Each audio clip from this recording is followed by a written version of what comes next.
Bom, boa noite, meus irmãos.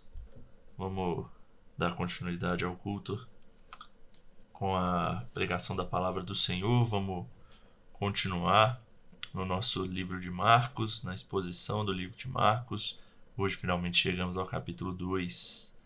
Marcos 2, de 1 a 12. Abra sua Bíblia, Marcos 2, de 1 a 12. Texto conhecido, muito importante para nós. Marcos 2, de 1 a 12. Acompanhe com fé a leitura da palavra do Senhor, que diz assim: Dias depois, entrou Jesus de novo em Cafarnaum, e logo correu que ele estava em casa. Muitos afluíram para ali, tantos que nem mesmo junto à porta eles achavam lugar, e anunciava-lhes a palavra. Alguns foram ter com ele, conduzindo um paralítico, levado por 4 homens. E, não podendo aproximar-se dele por causa da multidão, descobriram o eirado no ponto correspondente ao em que ele estava, e, fazendo uma abertura, baixaram o leito em que jazia o doente. Vendo-lhes a fé, Jesus disse ao paralítico: Filho, os teus pecados estão perdoados. Mas alguns dos escribas estavam assentados ali e arrazoavam em seu coração: Por que fala ele deste modo? Isto é blasfêmia. Quem pode perdoar pecados, senão um, que é Deus? E Jesus, percebendo logo por seu espírito que eles assim arrazoavam, disse-lhes: Por que arrazoais sobre estas coisas em vosso coração? Qual é mais fácil? Dizer ao paralítico: Estão perdoados os teus pecados? Ou dizer: Levanta-te, toma o teu leito e anda? Ora, para que saibais que o Filho do Homem tem sobre a terra a autoridade para perdoar pecados, disse ao paralítico: Eu te mando, levanta-te, toma o teu leito e vai para a tua casa. Então ele se levantou e, no mesmo instante, tomando o leito, retirou-se à vista de todos, a ponto de se admirarem todos e darem glória a Deus, dizendo: Jamais vimos coisa assim. Vamos orar? Querido Deus, obrigado pela tua palavra. Obrigado porque ela é rica para nos ensinar, para nos alimentar e edificar as nossas vidas. É o que te pedimos nessa noite, no nome de Jesus. Amém. Meus irmãos, quem imaginava que depois de um ano do problema do coronavírus ter alcançado o Brasil, a gente vai estar numa situação pior do que estávamos antes? Aqui no DF, a gente, por exemplo, chegou num tempo de lockdown e até toque de recolher à noite. Mas isso nem é o pior. O pior mesmo é que essa pandemia tem feito feridas grandes nas pessoas, nas famílias. Não só pela doença e seus problemas em si. O lockdown é uma medida utilizada para contenção da doença, mas ele também é muito danoso por outro lado.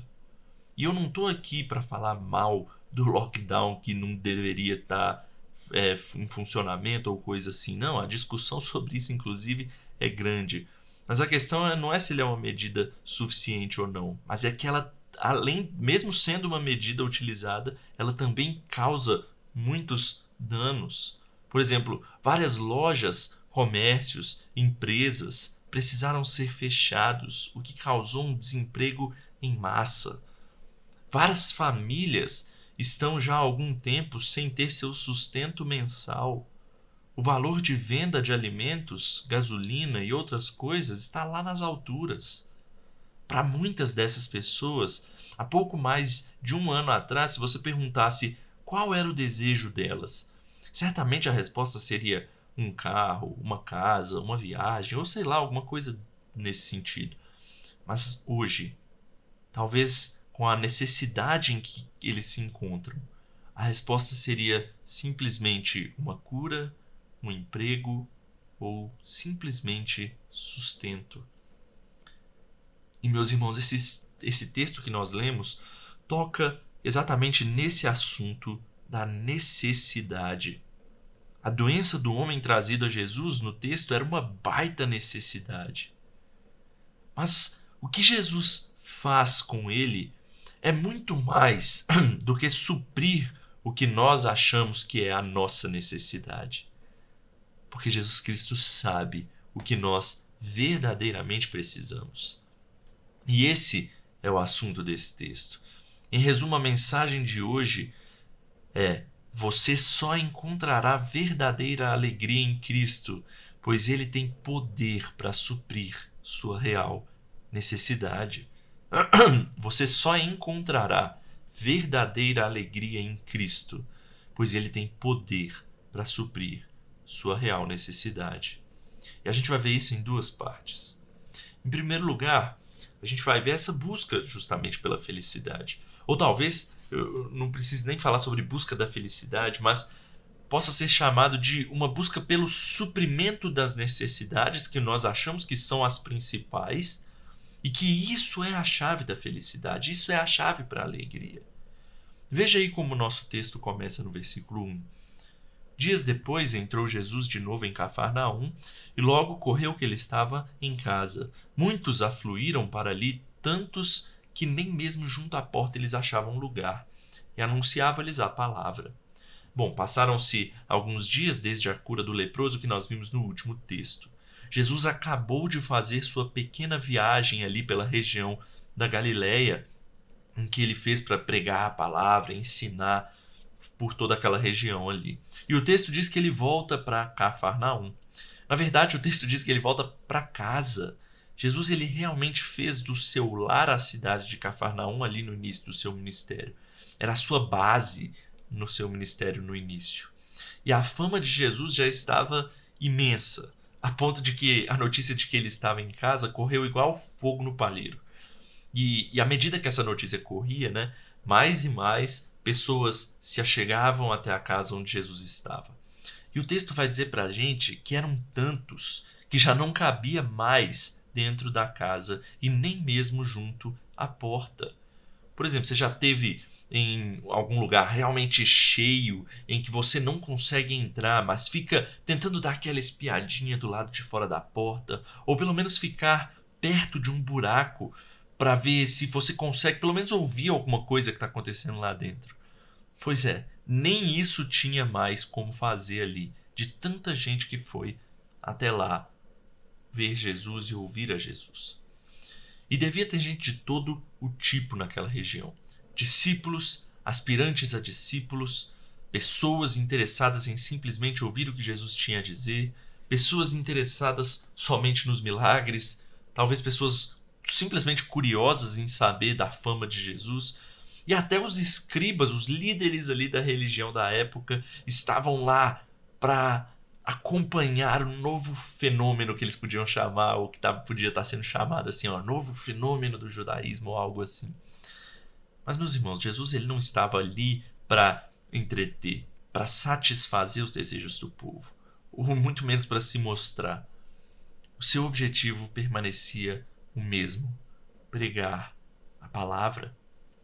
Os textos anteriores eles já falaram bastante disso, mas é sempre bom frisar que o centro do ministério de Jesus é a pregação da palavra. E esse deve ser o centro do ministério da igreja também. Isso é muito importante que a gente grave, que a gente guarde. Pois se Jesus tinha o seu foco na pregação, por que a igreja vai fazer diferente disso? Mas dando seguimento ao clímax do texto, a parte principal talvez. A virada do texto ela vai acontecer a partir do versículo 3. Veja lá. Alguns foram ter com ele, conduzindo um paralítico, levado por 4 homens. E não podendo aproximar-se dele por causa da multidão, descobriram o eirado no ponto correspondente em que ele estava, e fazendo uma abertura, baixaram o leito em que jazia o doente. Meus irmãos, que cena icônica que deve ter sido essa aqui. Um grupo de amigos ou parentes, o texto não diz pra gente, ele leva o paralítico na cama dele até a casa onde Jesus estava. E como a gente viu, não tinha espaço para passar, ainda mais com uma cama onde o doente estava. Mas aí eles tiveram a brilhante ideia, vamos dizer assim, né, de subir no telhado, abrir um buraco e desceu o paralítico por lá. E é importante aqui saber que naquela época isso era bem possível. Primeiro porque as casas frequentemente tinham uma escada que subia para o teto, né, para o eirado, que a gente hoje chama de laje, né? E o teto das casas naquela época era feito de galhos e juncos e coberto de argila endurecida, de barro. Mas não pense que não era firme, porque sim, era firme o suficiente para pessoas andarem em cima. Mas, meus irmãos, também era frágil o suficiente para poder ser aberto com facilidade, por meio de uma simples escavação ali do local. E eu imagino que as pessoas dentro da casa devem ter começado a... O que elas devem ter começado a pensar ao ver essa cena, né? Primeiro que deve ter feito uma baita sujeira ali no local, levantado uma poeira imensa, o lugar todo lotado. E pensa só, Jesus pregando, e aí do nada começa a cair uns pedacinhos de barro, de galhos, de poeira. Provavelmente começou a aumentar o tamanho ali dos pedacinhos que foram caindo, até que começa a descer uma cama, provavelmente por cordas seguradas por cada um dos homens que levaram o paralítico até Jesus. Imagina o estrago que deve ter acontecido naquele teto, naquela casa, e a sujeira que deve ter ficado o local. Mas, meus irmãos, isso não importa. Pelo menos para aqueles 5 homens, nada disso importava. O que realmente era importante para eles era alcançar Jesus, era chegar até Jesus. Era a oportunidade deles, principalmente daquele paralítico. Se os rumores sobre os feitos de Jesus que devem ter chegado até eles estivessem corretos, era a chance da vida daquele homem. Eles estavam em busca da felicidade dele, da resolução da necessidade dele. E eles estavam provavelmente pensando, custe o que custar. O que a gente pode aprender com essa primeira parte do texto? Muita gente, ao pregar esse texto, coloca todo o foco na amizade, nos 5 amigos. Colocam até como tema o sermão, talvez um nome genérico aqui, o fruto da verdadeira amizade. Ou qualquer coisa do gênero. Certamente esse não é o foco desse texto. Mas a gente pode aprender com isso sim. Isso não quer dizer que isso não é importante. Porque a compaixão dos amigos que fazem todo o esforço para levar o homem até Cristo é admirável. Você tem essa mesma disposição para levar os seus amigos a Cristo? Essa é uma importante reflexão a fazer. O quanto você se doa a fim de ver seus amigos salvos pelo Evangelho, cientes do Evangelho de Jesus Cristo. Isso é muito importante da gente guardar no nosso coração. E talvez uma outra pergunta para a gente refletir seja importante ser feita aqui. O que você faria para poder suprir a sua maior necessidade? Se coloque no lugar desse paralítico. Você vê na sua frente uma oportunidade para isso. O que você faria? Eu tenho certeza que a maioria da gente aqui faria o que fosse, igual a esses homens, custe o que custar. Mas talvez outra pergunta importante seja: qual é o tamanho da sua necessidade? Ela vale o preço? Porque muitas vezes a gente passa por necessidades e a gente acha que é o maior problema da nossa vida. Talvez o paralítico aqui achasse isso. Porque a doença muitas vezes nos faz sentir assim, que ela é o maior problema do mundo e que se eu for liberto dela eu estarei plenamente feliz com o meu problema resolvido. Em tempos de coronavírus, talvez esse seja um pensamento muito corriqueiro. Mas Jesus vai mostrar para a gente que não é bem assim nos próximos versículos. Mas ele vai deixar bem claro que uma coisa vale a pena. Vale a pena procurá-lo. Vale a pena buscar a solução nele. E o foco desse primeiro ponto é justamente mostrar que se você estiver em busca da felicidade em Cristo, vale a pena a caminhada, por mais difícil que às vezes ela possa ser. Ou seja, vale a pena ir até Cristo, vale a pena levar pessoas a Cristo, custe o que custar. Mas é bom lembrar que, às vezes, para ir até Jesus, não vai ser algo tão simples assim. Lembre, por exemplo, da nossa irmã Samira, a moça que se converteu lá no Oriente Médio, num país muçulmano, que a gente tem orado tanto por ela, pela família dela. O quanto ela tem sofrido para poder ir até Jesus. Lembre, por exemplo, do reverendo Patrick, que foi lá para o Oriente Médio justamente para poder levar pessoas a Jesus. O quanto que ele teve de abrir mão de coisas, de dinheiro, de parte da família, da convivência com amigos. Levar alguém a Cristo muitas vezes não é algo fácil. Ir a Cristo também muitas vezes vai ser trabalhoso, vai ser uma luta. Mas não só isso também, para nós que já estamos em Cristo, o permanecer em Cristo pode também apresentar muitas dificuldades às vezes. E uma coisa que a gente tem que aprender aqui é que Deus usa essas dificuldades com o propósito de nos moldar, de nos fazer melhores, de nos aproximar dele, de nos mostrar o quanto nós somos dependentes dele. Então, em resumo, a busca pela felicidade, se for em Cristo, vale a pena. Vale o preço. Mesmo que seja um preço alto às vezes, que traga dificuldade, vá até Cristo. E não só isso, leve pessoas a Cristo. Porque o resultado... Bom, peraí. Qual é o resultado? Esse é o segundo ponto do nosso sermão. Essa é a segunda coisa que o texto vai dizer para nós. A segunda coisa que a gente precisa ver aqui hoje é que Cristo nos mostra a nossa real necessidade e, melhor, que Ele pode supri-la. Esse é o resultado de ir até Cristo. Esse é o resultado de buscar a Cristo.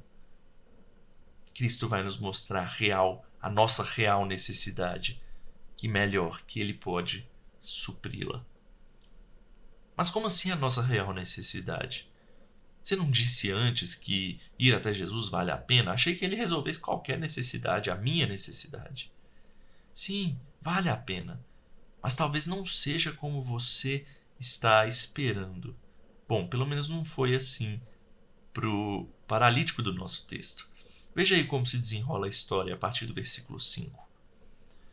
Vendo-lhes a fé, Jesus disse ao paralítico: Filho, os teus pecados estão perdoados.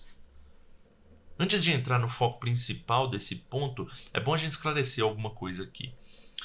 Jesus ele não fala isso porque a doença do homem é derivada de um pecado. Na verdade, esse é o pensamento de muitos, mas é algo que precisa ser combatido por nós. As doenças, as dificuldades da vida nem sempre aparecem em decorrência de pecado. Pode ser que seja uma doença decorrente de algum pecado. Pode ser que aconteça sim. Mas isso não é uma regra. Nem sempre acontece dessa forma. Jesus vai deixar isso bem claro para nós lá em João capítulo 9, versículos de 1 a 3. E ali um cego aparece e os discípulos eles começam a se perguntar: quem é que será que pecou para que esse homem nascesse cego? Será que foi o pai dele? Será que foi o avô dele? Quem pecou para que ele nascesse? Para que ele nascesse com essa pena, com esse peso na vida dele? E Jesus vai responder: nem ele pecou, nem seus pais, mas foi para que se manifestem nele as obras de Deus. Ou seja, não foi algo decorrente de pecado, mas decorrente do propósito de Deus. Então a gente não deve fazer essa associação do pecado com a doença sempre, porque nem sempre é assim. E aqui no texto a gente não tem essa confirmação, porque uma coisa não prova a outra. Isso tem que ficar claro antes da gente dar seguimento. Então, voltando, porque isso não vai mudar o fato do que Jesus disse primeiro. Jesus ele disse: os seus pecados estão perdoados. Como assim os seus pecados estão perdoados? Talvez o paralítico ele tenha pensado alguma coisa como: não, mas peraí, não foi para isso que eu vim até aqui. Talvez até os amigos dele que deviam estar assistindo lá do buraco, lá de cima, a cena, devem ter pensado: pô, a gente teve esse trabalhão todo para ele ser curado, não foi para isso. Mas é notável que Jesus vê a fé desses homens. Eles realmente criam que Jesus podia mudar a vida daquele homem. E Jesus ele não está desprezando isso. Mas dessa vez ele resolve fazer algo diferente. Ele resolve ensinar antes de curar. Ele mostra para todos os que estavam ali qual é realmente o principal problema que aquele paralítico e que qualquer outro homem tem. Jesus vê a fé daqueles homens e os premia, não resolvendo o que eles esperavam em primeiro lugar, mas resolvendo o que eles de fato precisavam em primeiro lugar. Porque se aquele homem permanecesse paralítico, mas tendo seus pecados perdoados, meus irmãos, isso já era mais do que suficiente. Isso me lembra algo que eu e a Carisa passamos essa semana aqui em casa. A Carisa estava doente e ela teve febre. E aí a gente entrou no tal do dilema da febre. Vocês conhecem qual é o dilema da febre? É assim, quando uma pessoa está com febre, a temperatura do seu corpo aumenta mais do que o normal.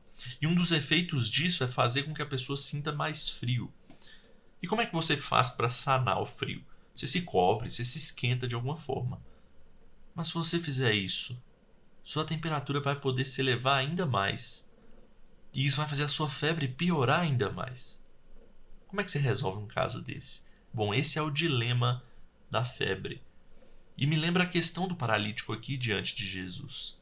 Se Cristo tivesse simplesmente curado aquele homem da sua paralisia, o problema externo dele seria resolvido. Mas isso não ajudaria a resolver o problema interno daquele homem. Inclusive, é por isso que muitas vezes Deus nos nega pedidos que fazemos nas nossas orações.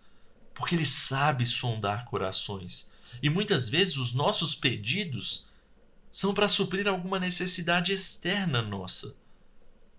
Mas várias vezes o nosso real problema é uma necessidade interna do nosso coração, que muitas vezes a gente não enxerga. Jesus se preocupou com isso primeiro.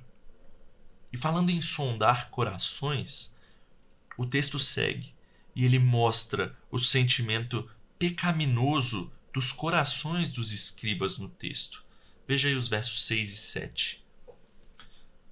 Mas alguns dos escribas estavam assentados ali e arrazoavam em seu coração: por que ele fala deste modo?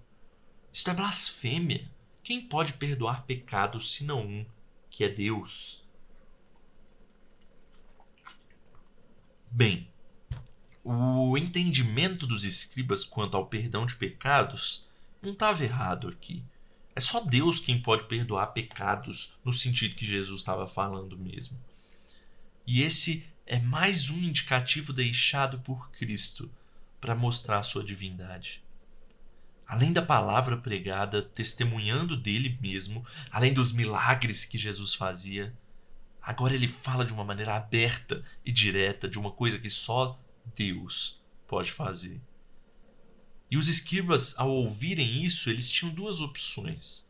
Ou eles iam crer que Jesus Cristo é realmente o Filho de Deus, o Deus encarnado, ou então eles deveriam escolher não crer e achar que Jesus realmente é um blasfemo.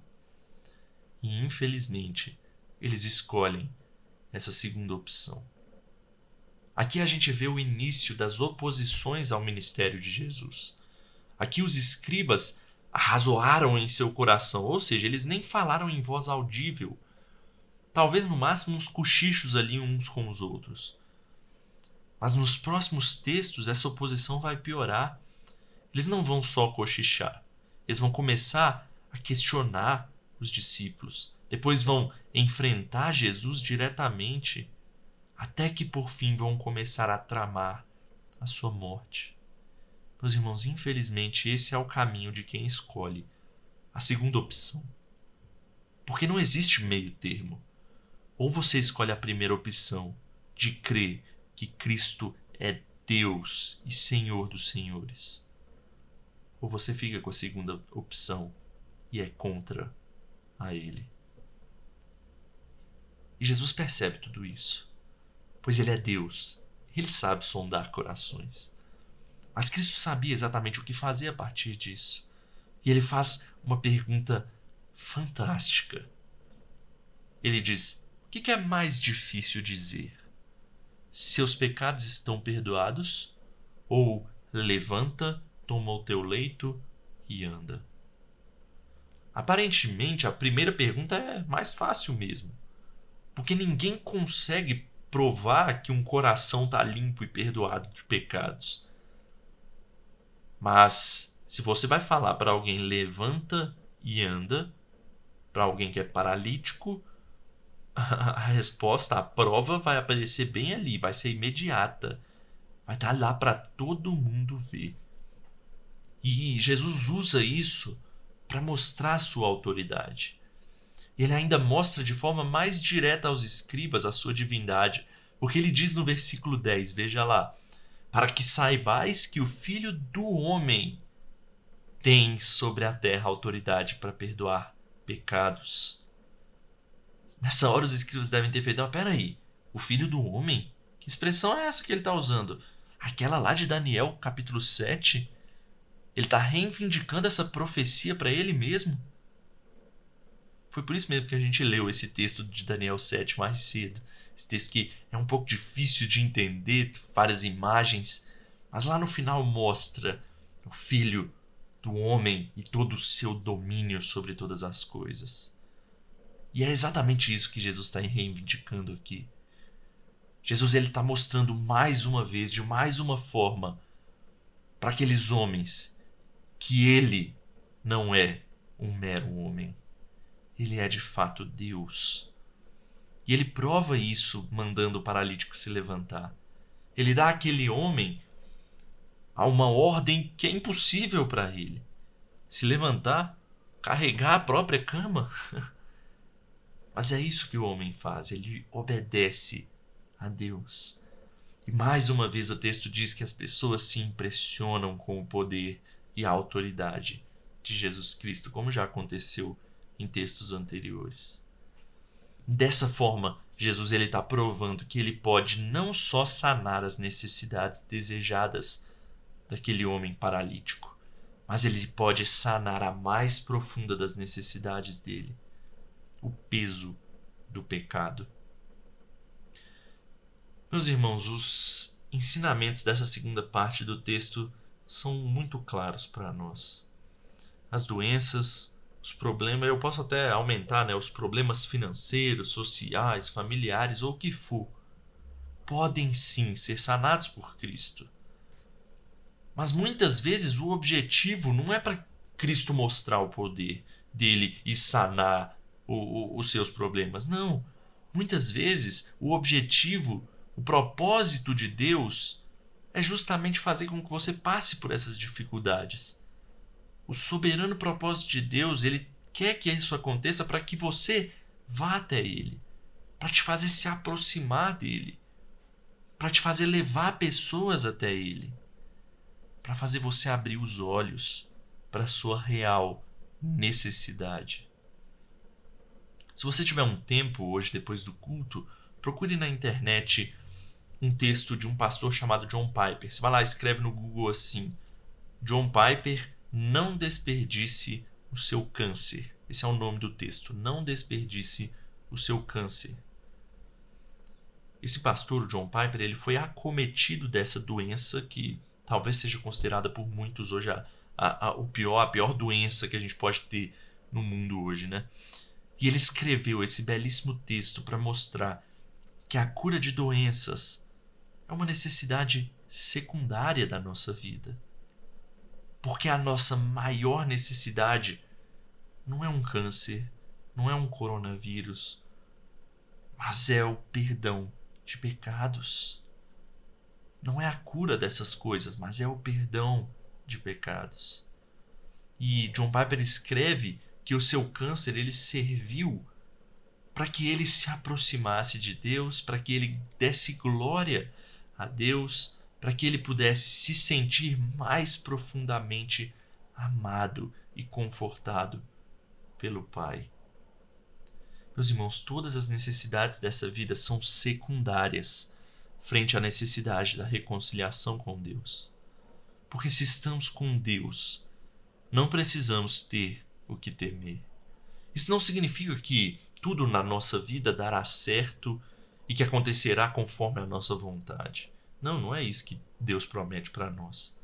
Mas significa que no fim, apesar das dores, apesar do sofrimento e até da morte física, o que nos espera é a vida eterna com Deus. Vida plena, vida alegre, onde não existirá mais tristeza, mais dor, mais doença ou qualquer sofrimento. Mas até lá, essas coisas vão sempre nos rondar. Elas vão sempre estar aqui porque a gente vive num mundo caído e tomado pelo pecado. Mas a gente não deve sucumbir frente a essas coisas. Mas a gente deve saber usá-las para nos aproximar de Deus e sentirmos ainda mais o seu amor e o seu cuidado. E a nossa dependência dele, principalmente. É por isso que eu digo sem medo, para concluir, que você só pode encontrar plena felicidade em Cristo, pois Ele é o único que pode suprir a sua real necessidade. Ele te dá verdadeiro perdão de pecados. E Ele não diz isso de boca para fora, porque é aparentemente mais fácil dizer que você está perdoado do que curar alguém, como a gente viu no texto. Mas, na verdade, essa pergunta que Jesus fez é tão fantástica que só Ele poderia saber a verdadeira resposta naquele momento. Porque Ele sabe que é muito mais difícil dizer seus pecados estão perdoados. Porque Ele sabia qual o preço teria de ser pago para isso acontecer. Quando Cristo mandou o paralítico andar, toda a multidão viu e deu glória a Deus. É o que está dizendo lá no último versículo do nosso texto. Mas quando Cristo foi pendurado na cruz, toda a multidão estava lá e viu também aquela cena. Mas eles não deram glória a Deus pela salvação que aquele ato produziu. Mas naquele momento eles rejeitaram, muitos até zombaram do Filho de Deus. Porque eles decidiram naquele momento que queriam apenas o Jesus que sanava necessidades externas. Eles queriam um Jesus milagreiro, o Jesus que cura doenças. Mas eles deixaram de lado o Jesus que tem muito mais para oferecer, que é aquele que cura as nossas necessidades internas, que perdoa os nossos pecados, que nos regenera. Eles renegaram o mais importante. Meu irmão, não veja as dificuldades dessa vida como pesos insuportáveis, mas descanse no Cristo que traz plena salvação, que traz perdão de pecados. Por mais que você seja acometido com um câncer, ou para a gente ser mais atual aqui, com o Covid-19, ou se você tem uma paralisia igual o homem nesse texto, ou seja o que for, a vitória jamais vai ser da dor, do sofrimento, da doença ou até da morte. Não, meus irmãos, a vitória, ela será daquele que nos deu a vitória, Cristo Jesus, que nos faz passar da morte para a vida, do sofrimento para a alegria, da morte eterna para a vida eterna. Descanse no nosso Salvador. Vamos orar?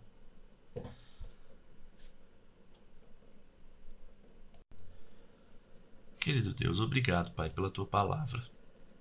Obrigado, Senhor, pelo Teu amor, por ter entregue Seu Filho Jesus naquela cruz, ó Pai, para suprir a nossa principal necessidade.